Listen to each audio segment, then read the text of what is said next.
Night 2 of Caraval, Chapter 18. Scarlett didn't notice the roses at first. White with ruby red tips, like the blossoms speckling her room's papered walls. That must have been why she'd not seen them before she'd fallen asleep. She told herself the flowers blended into the room. Someone hadn't come in while she was sleeping. But what she really meant was, legend had not entered her room while she'd slumbered.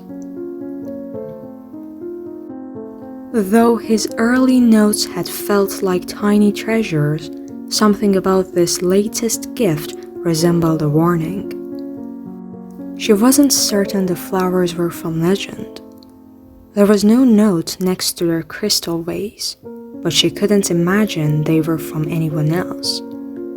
4 roses, one for every night that remained of Caraval. It was the 15th. The game officially ended at dawn on the 19th, and her wedding was on the 20th. Scarlett only had that night and the following night to find Tella, or at the very latest by dawn on the 18th, if she wanted to leave the island in time for her wedding.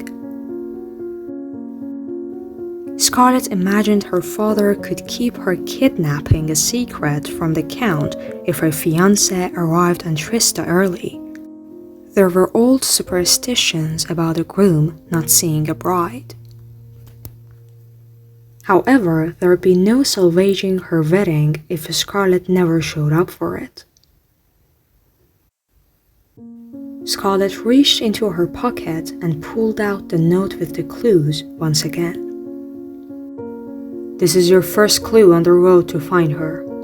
The others will not be so easy to retrieve. Some will make you question your sanity and all that you believe.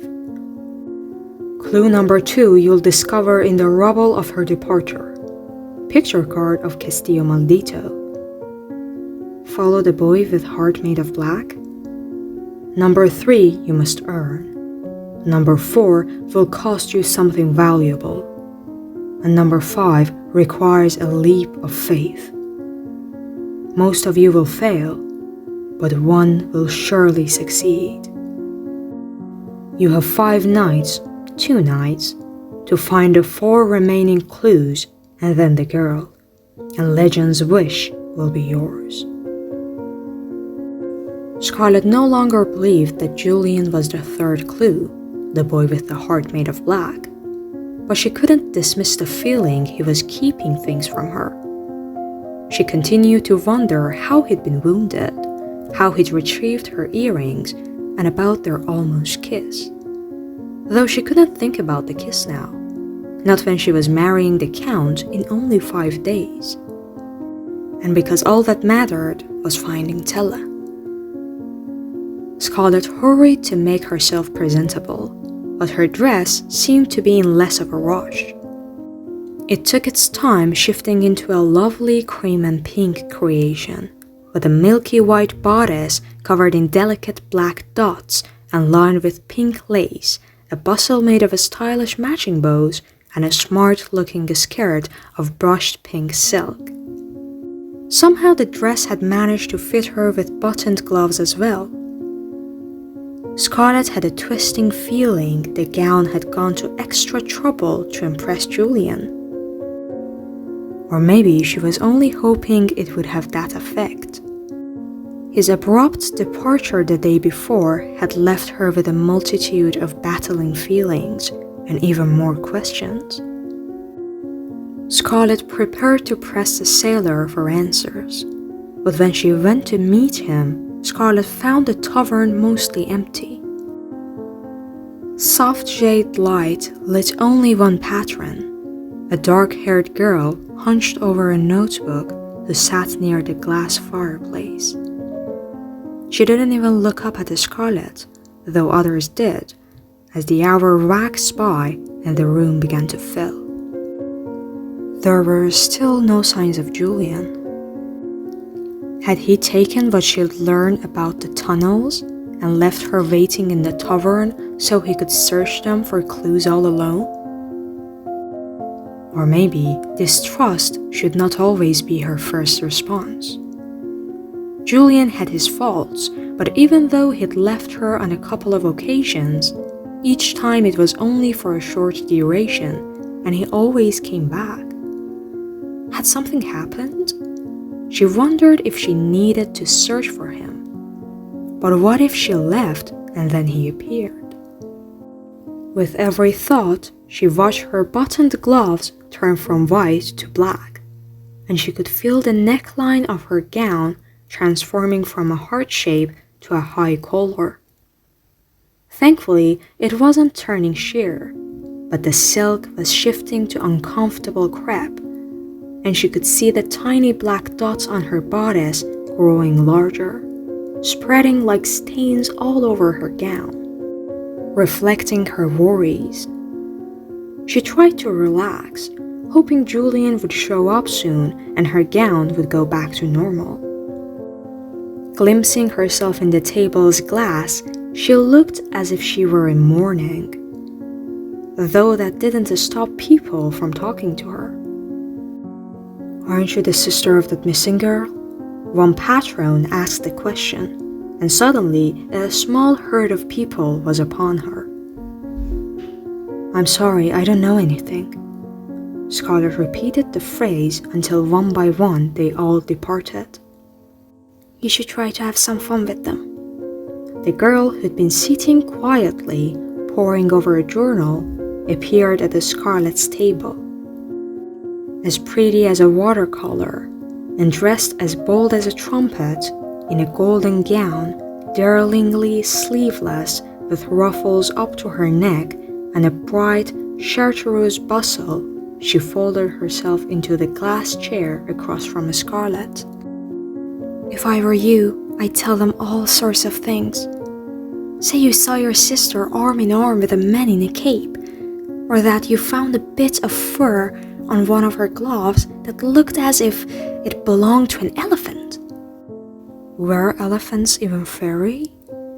For a moment, Scarlett just stared at the curious girl.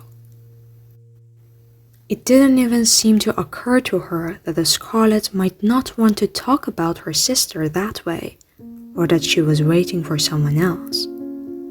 This girl was that hot sunny day in the middle of the cold season, either unaware or uncaring that she did not belong.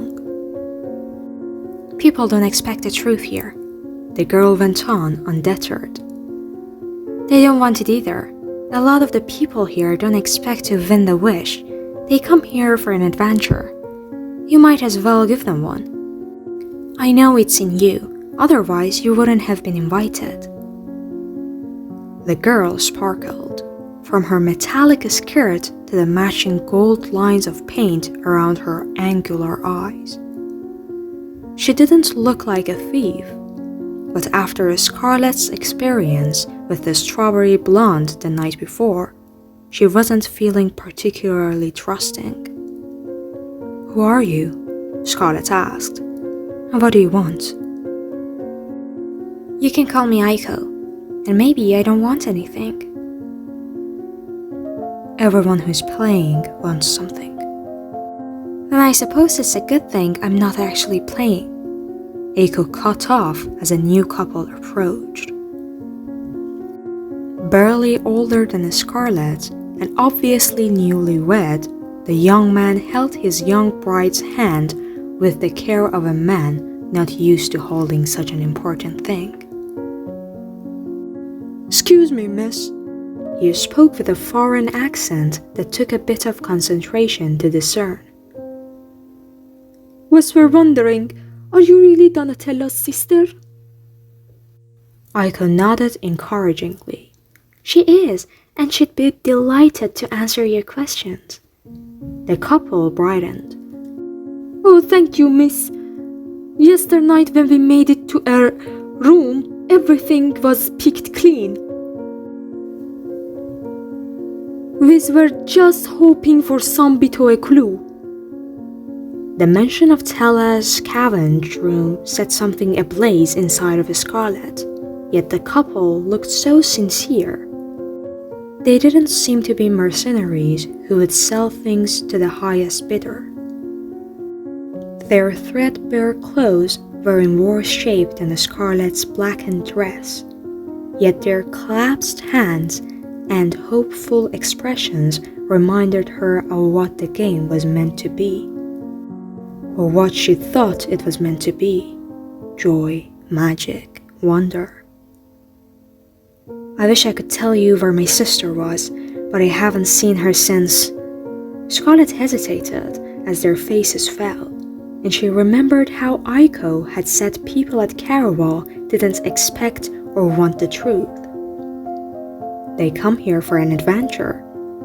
You might as well give them one. Actually, my sister asked me to meet her near a fountain with a mermaid. The lie sounded ridiculous to Scarlett's ears, but the couple lapped it up like a bowl of sweetened cream, their faces lighting up at the prospect of a clue. "Oh, I think I know that statue," said the young woman. "Is it the one with the autumn all covered in earls?" Scarlett wasn't sure exactly what the woman was trying to say, but she sent them off with a nod and wished them the best of luck. "See?" said Aiko. "Look how happy you just made them." "But I lied to them," said Scarlett.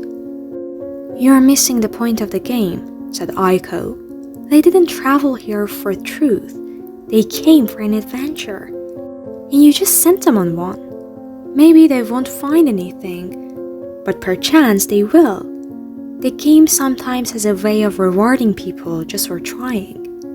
Either way, that couple is happier than you. I've been watching, and you've been sitting here as sore as rotten milk for the past hour." "You would be too if your sister was missing." "Oh, poor you. Here you are on a magical isle, and all you can think of is what you don't have." "But it's your sister, I know," said Aiko. "I also know you'll find her at the end when all of this is over, and you'll wish you'd not spend your evening sitting in this stinking tavern feeling sorry for yourself." It was the exact sort of thing Tella would have said. A masochistic part of Scarlett felt she owed her sister some sort of tithe made of misery, but maybe it was the opposite. Knowing Tella, she would have been more disappointed in Scarlett for not enjoying Legend's Isle. "I'm not going to sit here all night," Scarlett said. "I'm waiting for someone." "Is that someone late, or are you just very early?" Aiko raised two painted brows. "I hate to inform you of this, but I don't think whoever it is you're waiting for is going to be showing up."